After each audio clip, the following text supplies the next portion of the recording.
You know that feeling when someone shows up for you, just when you need it most? Yeah, I mean, we all need that. That's what Uber's all about. Not just a ride or dinner at your door. It's how Uber helps you show up for the moments that matter. Because showing up can turn a tough day around or make a good one even better. Whatever it is, big or small, Uber is on the way, so you can be on yours. Uber, on our way. Surprise bill? Need fast funds? CashNet USA can help. When you need money fast, be the hero. Apply in minutes at cashnetusa.com and get a fast decision. All loans subject to lender approval. Speed of funding is subject to verifications and your bank's processing times. We're going beneath the waves. Going beneath the waves.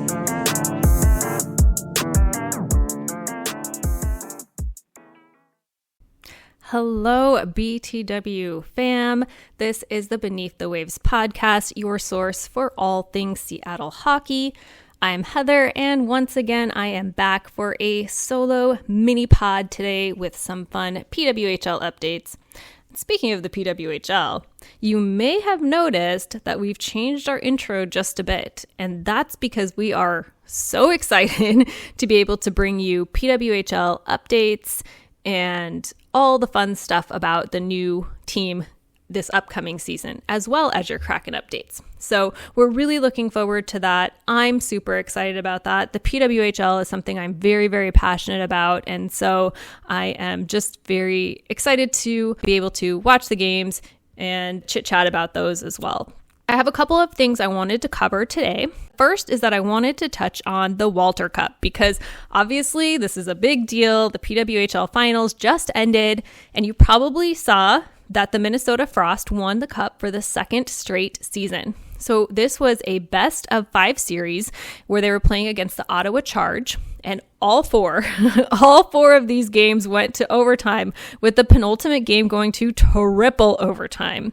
The series ended with the Frost winning 3 games and Ottawa winning 1, and this was just some absolutely incredible hockey to watch.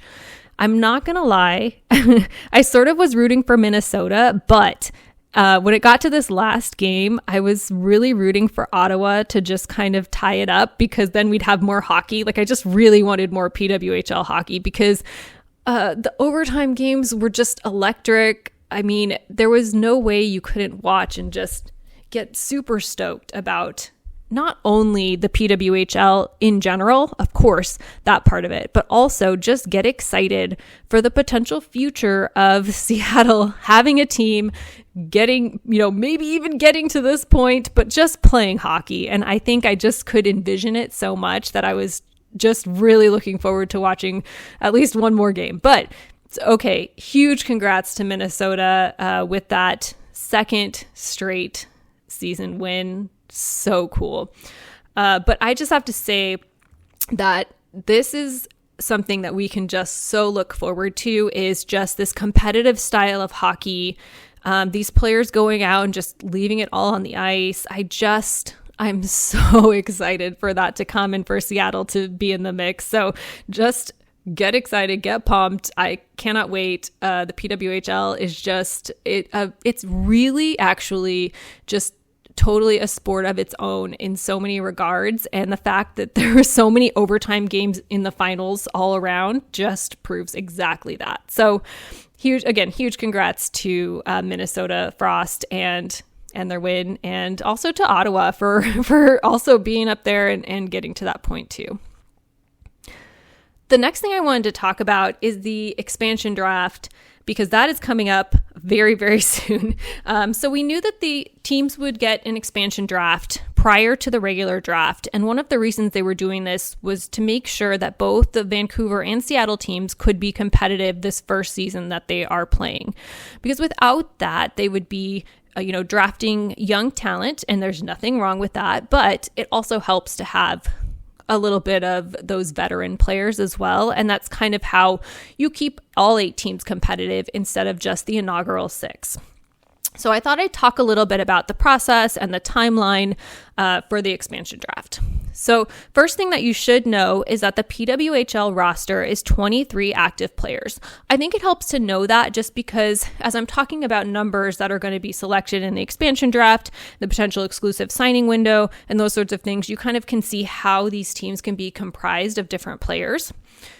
So the 6 inaugural teams will give up a total of 4 players from their 2024-25 roster. The first date coming up is June 3rd at noon Eastern, and this is when the player protection lists are due.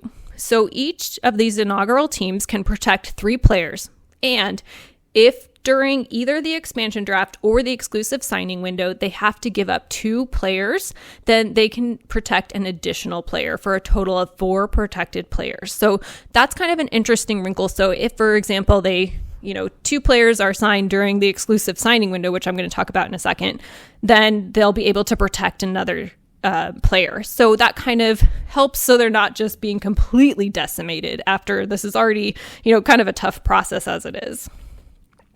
The exclusive signing window opens June 4th at 9 a.m. Eastern and closes June 8th at 5 p.m. Eastern. That's kind of the next date and window you need to know. So after the protected player lists are submitted, the Vancouver and Seattle teams will have a 5-day exclusive window to sign a maximum of 5 players. There's no minimum here. They don't have to sign anyone, but they can sign a maximum of 5 players. And any player who is on an expiring contract or any unprotected player can be signed during that time. So again, just another little thing there that Vancouver and Seattle are going to get a little bit of an advantage to kind of build up their teams in their roster.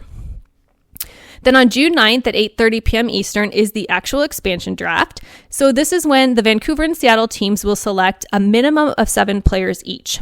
They'll select players until both teams have a 12-player roster, counting towards their 23-player roster. So if either team signed more players than the other during the exclusive window, they'll be allowed to select additional players to get to that 12-player roster. So the goal coming out of the expansion draft is that each Vancouver and Seattle team will have 12 players on their roster.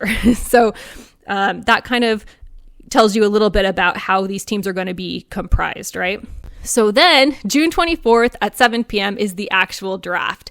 So it gives a little bit of time in between there for us to, get excited about our, expansion draft players and all of that good stuff too.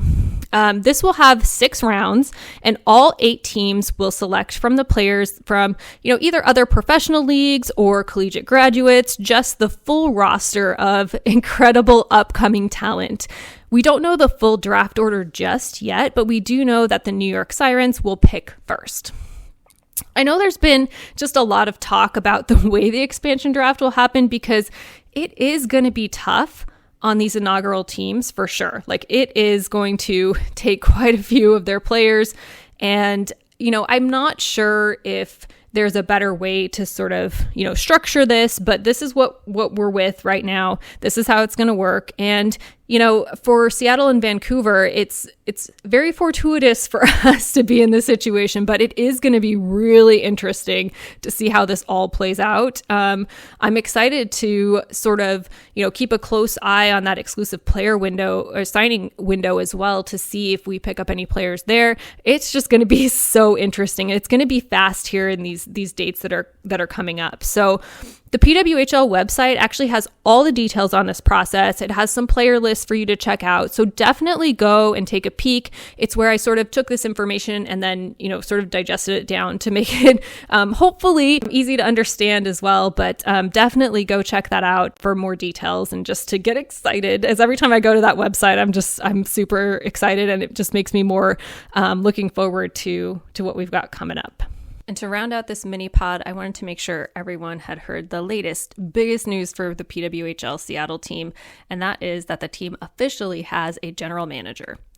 On May 21st, it was announced that Meghan Turner was appointed the GM of PWHL Seattle. Prior to this role, she has been the assistant manager for the Boston Fleet, so she definitely knows a thing or two about building a great culture and a fantastic roster. Turner is from Bedford, New Hampshire, and played 4 years at the NCAA level. She then continued her career in the CWHL and later at the PWHPA. On top of that, she also worked at PricewaterhouseCoopers as a consultant, advising Fortune 500 companies on operational strategy and organizational change. What incredible qualities to have in a GM. Turner said, "I'm so honored to step into this role and have the opportunity to build a PWHL team in Seattle. From the excitement that we experienced at the Takeover Tour this past season to the established women's sports culture and the close relationship with the Kraken, I'm confident that we're stepping into an environment that is more than ready for women's hockey. The talent in this league is unmatched, and I'm excited for the opportunity to build a team and an organization that reflects the passion of the city and the excellence of the league. We've got a lot of work to do, and I'm ready to get started." I don't know about you all, but I'm pretty stoked about this signing. I think this is a great choice for us as as fans watching, but also I think it's just a great choice for the team in general. I think she's going to do an amazing job.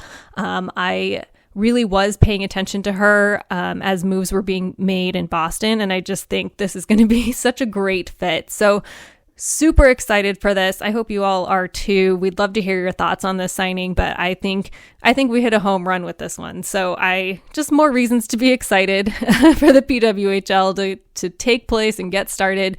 And like I said, we're so close to the expansion draft, that exclusive signing window, all of that good stuff. It'll be here before we know it. And, I am keeping it nice and brief for you today. I hope you're enjoying these little mini pods specifically about our soon to be on the ice Seattle professional women's hockey team. Oh, I just love saying that. I know that I've said it so many times, but just having this team is such a vision come true. And I cannot be just more grateful that we're here at the start of it and we get to experience this, and that we don't have to wait any more seasons to see Seattle have a professional women's hockey team. Like, it is here, it is now, and I'm going to be there, and I hope to see you there too. From Beneath the Waves, we have some fun stuff coming up for you. We're going to be talking about the Kraken's free agency players and how we feel about their futures with the team. So that will be a fun listen. We'll see if we agree. Probably not all four of us, but we'll see.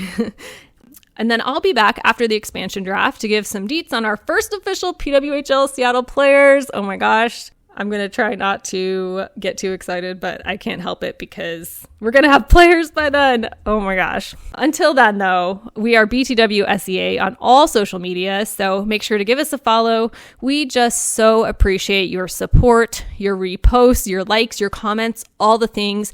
It means so much to us. We are really just a year into doing this. We're learning, we're growing, and we so appreciate you being along this journey with us. If you liked this particular minisode, be sure to give it a 5-star review so we know you love these quick little bits of updates. And I know for me, I sure appreciate you spending part of your day with me. It does not get lost on me that you did that, and I so appreciate it. It means the world. But I hope you have a great rest of your day, and we will definitely be back in your earbuds very soon. Going beneath the waves, going.